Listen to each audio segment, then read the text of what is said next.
Nissan just announced a Nismo edition of the Nissan Armada. So a Nismo trim is coming, guys. And in case you didn't know, the Nissan Armada is an awesome vehicle. I mean, out of all the competing SUVs, I'd say it's top one or two. Depends on who you're talking to. But either ways, nobody's gonna deny the Nissan's already making a good truck. And the Nismo trim just brought in.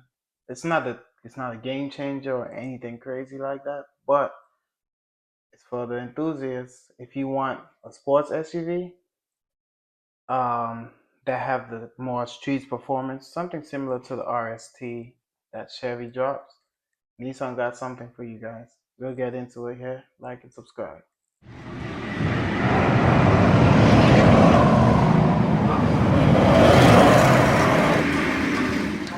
So it's like Nissan wait till they're in some kind of trouble, facing bankruptcy, or the back's against the wall for whatever reason, legal, whatever reason, and they go ahead and drop some of their best vehicles. I mean, they make some of their best efforts when their backs are against the wall.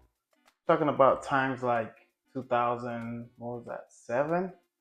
When they dropped the Nissan GTR R35. When that car launched, I remember I was in the military. Um, this was way back, man, but nobody saw that coming because all I could hear was Nissan, the Carlos Ghosn situation. Nissan's in trouble. Nissan is facing all kinds of legal problems and could possibly be going out of business for it.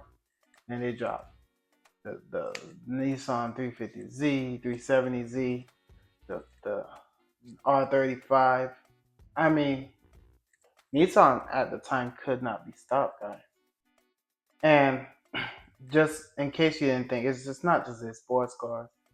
They had a Nissan Xterra back in the days. A very good off-road vehicle. Well, I feel like the same thing is happening now. I'm coming off of just hearing news that Nissan broke up with Mitsubishi. Mitsubishi bought their stocks and left, and then Nissan's facing bankruptcy. And then I test drove the Armada 3 weeks ago, guys. I did a long-term test on the Armada. It was the Platinum Reserve. Listen, if that's not one of the best trucks you could buy for the money, I don't know what is. Cause out of all the competing trucks, I think the one I tested was right around, let's call it 80,000. All right, guys, just a quick review here of the Nissan Armada. I got my helper with me. He's gonna be helping me with this review. All right, so taking a quick look at it.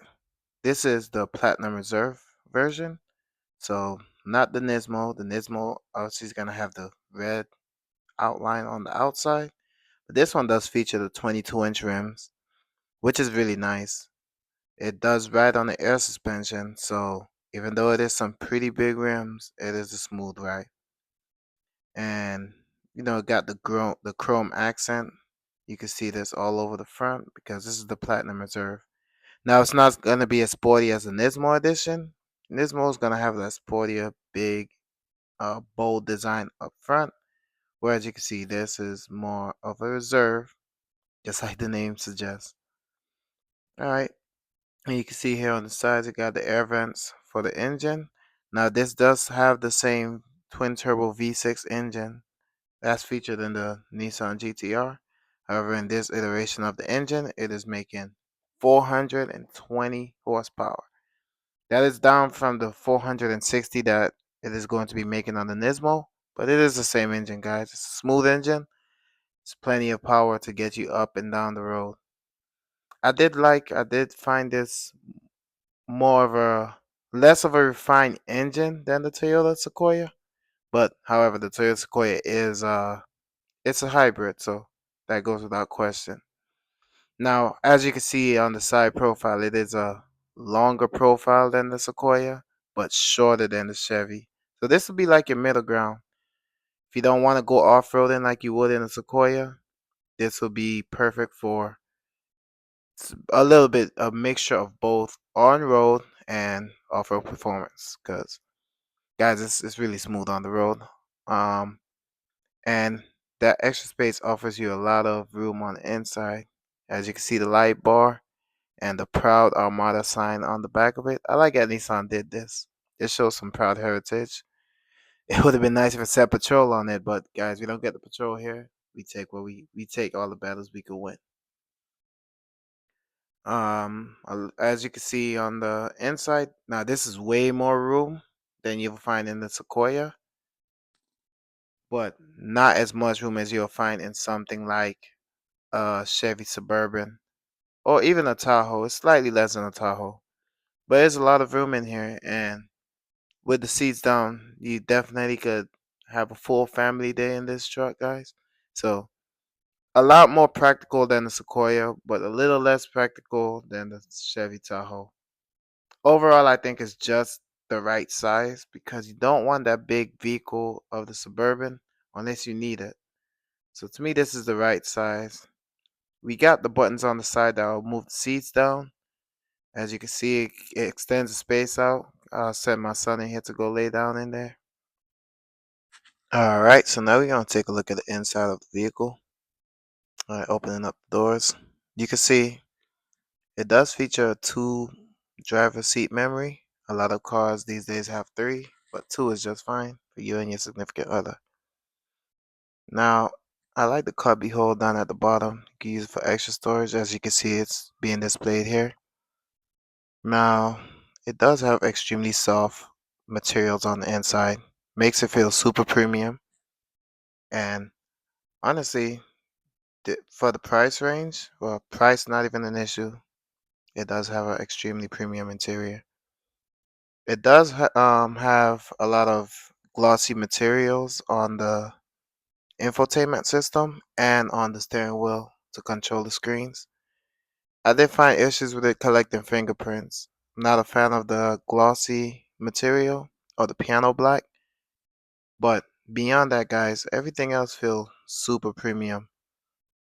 I like the control interface, the ability to control all the screens from the steering wheel if you want to, just with a click of a button. And as you can see in the demonstration here, the screen is extremely snappy and fast operating. So this is a good interior, guys. For the price range, you're competing with cars like Chevy and the Sequoia. I would say this does feel a lot quieter than both of those cars and upscale. Now, I do like the Sequoia m- materials more because it's less reflective and uses less piano black, but this is overall the better interior. So another thing I would like to point out too is the clip speakers. It it sounds good at low volume. It will make you feel like you're in a premium vehicle until you turn it past 30%, guys. The audio really falls apart above that 30% decibel level or volume level. I would just go ahead and keep it below that because the bass falls off extremely sharp to where the music takes over and you hear almost no bass coming from it.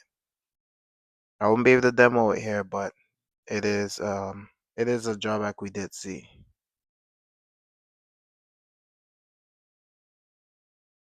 All right, and a quick look in the back. As you can see, it features a lot of room in the second row.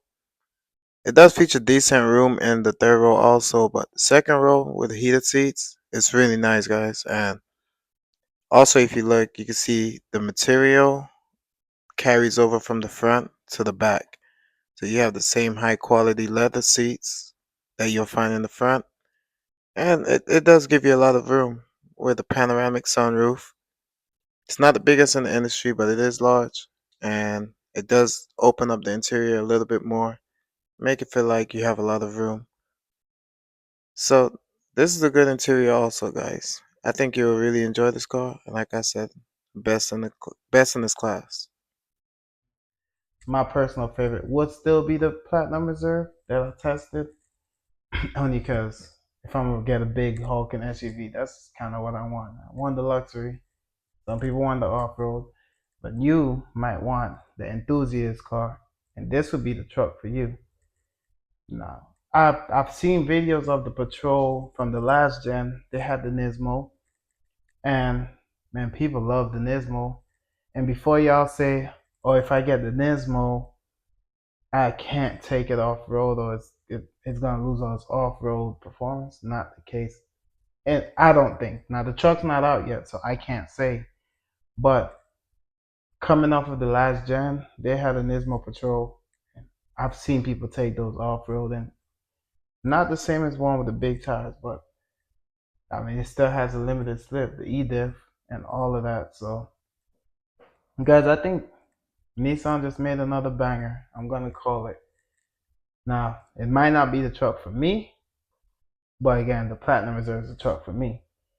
But the Nismo might be the truck for you, or your friend, or your neighbor, because it got the nicer exhaust, sports tuned suspension. That's nothing I ain't mentioned.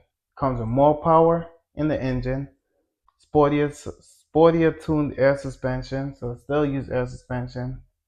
Thank you, cause air suspension is really good on that truck. And the exhaust sounds really nice. I'll play some sound clips so you can hear what sound, but I think this might be the truck. It's easy for me to recommend as the number one option.